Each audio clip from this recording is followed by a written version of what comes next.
Aga jingle kai Premier League ka Manchester United Persia ya ka Bournemouth.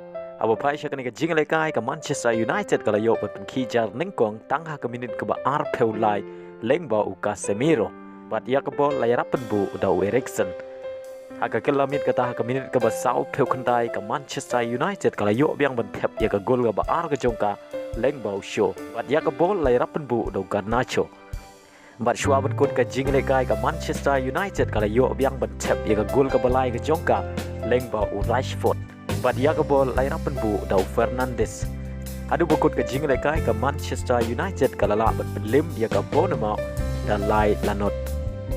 Bat lengba ke jing job ke Manchester United kadang ne aga top 4 jong kami ya ken point. Agawai pat ke jingle kai ke Arsenal kala ya kai Persia ya ke Newcastle. Bat lengba ke jing ya kai ke Arsenal kadang ne aga kerdan ke bah klik du jong kami ya ken point kan ba ke Newcastle kadang ne aga kerdan ke balai. Aga jingle kai hapdeng ke Leicester City Persia ya ke Fulham kala la lim ya ke Leicester City dai wei lanon. Bat ya ke shikol jong ke Fulham la yo bantep tak ha ke minit ke ba khat nhiều lengba u Mitrovic. Agawai pan ke jingle kai ke Brighton kala la lim ya ke Everton da sau la kawai. Aga jingle kai Indian Super League ke Kerala Blaster Persia ya ke Jamshedpur. Aga ke jingle kai ke Kerala Blaster ke Penun Kam da ke formation ke ba sau ar. Kat ba ke Jamshedpur ke Penun Kam da ke formation ba lai sau iwe ar.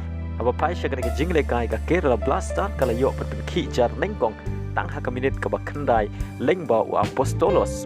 Ubadai player negeri Australia. Bat ya ke bol lai rapen bu dau Diamantakos.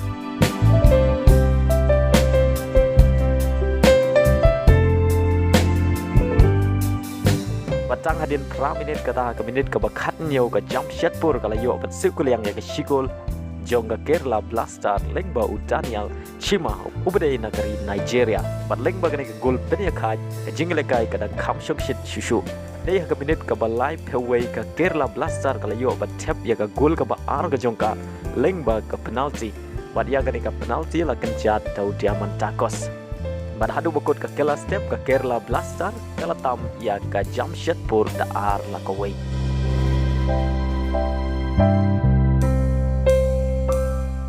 Aga kela mit kata ha ke minit ke bahan riu peusan ke Kerala Blaster kala yo biang ban tap ya ke gol ke balai lengba Apostolos Luna. Bat kade ke gol ke ba ar jong u ha ke jingle kai. Bat kade ru ke gol ke ba ar spa nag benta ke Kerala Blaster ha ke jingle kai Indian Super League. Bat leng bagi ni gilai gol ke Kerala Blaster kala la ban penlim ya ke Jamshedpur dan lai la kawai. Bat kumjuru leng bagi ni jing job ke Kerala Blaster kala yo ban kiu sha ke kerdan ke balai ha ke mi ya ken point.